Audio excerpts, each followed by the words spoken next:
Donald Trump's so-called deal of the century. A plan more than 2 years in the making.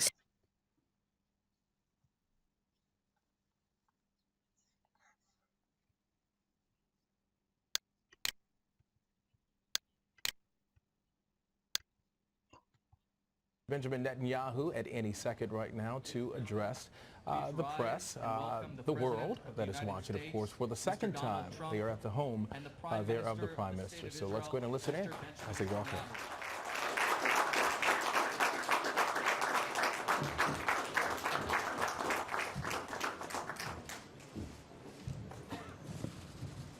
Thank you.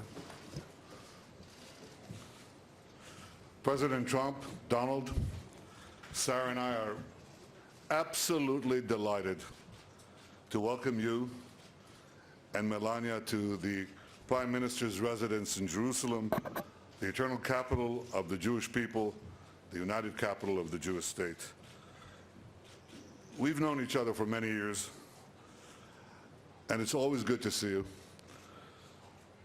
But it's also wonderful to see the blossom. To accept his vision, one he dubbed the opportunity of the century if they want peace.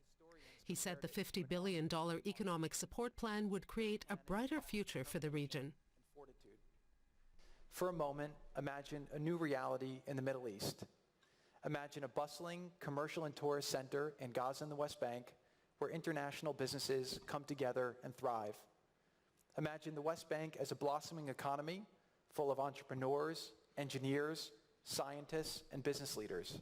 The Palestinian people... But in the audience was no Palestinian delegation. They'd boycotted the meeting, having rejected the plan from the start. Instead, there were Arab finance ministers and international business leaders, the people the United States is soliciting to foot the bill.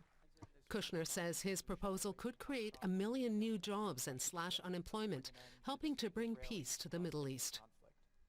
But the Palestinian Trump's senior advisor and son-in-law Jared Kushner, the conference intended to offer a wide-ranging package of economic incentives and investments to end the conflict. This is about creating opportunity for the Palestinian people. This is about creating opportunity for the people throughout the Middle East. If implemented correctly and competently, the economic plan I will go through now will lead to growth and better lives.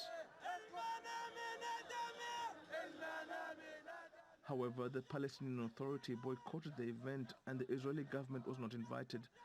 Palestinian officials have widely derided the conference as failing to offer sustainable solutions. The economic peace, which has been presented before repeatedly and which has failed to materialize because it does not deal with the real components of peace, is being presented once again, recycled once again, and presented in a very, as I said, disingenuous manner. It's an insult to our intelligence. Kushner's plan calls for $50 billion in investment to improve Palestinian lives. Without a political roadmap, however, many remain doubtful the lofty goals can be reached. This is an economic plan that, if it's implemented, is obviously going to do enormous benefit to the Palestinian people. Number two, obviously it isn't a substitute for the politics. And this has got to be said very clearly because of the way people misinterpret things.